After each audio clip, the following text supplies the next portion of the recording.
Recently, I had to update my email password on my computer, one of those unfortunate necessities of living in the modern world. And if that wasn't enough, after I changed my password, my iPhone's mail app stopped loading my emails.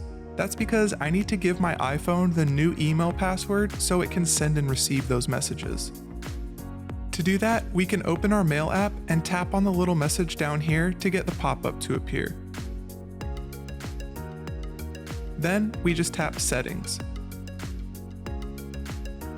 Since the problem is occurring on my personal email account, I'll go to Personal, and right at the top, we can see an option to re-enter our password. We'll tap there,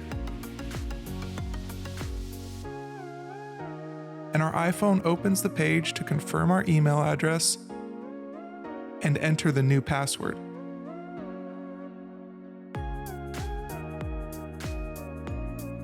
And success.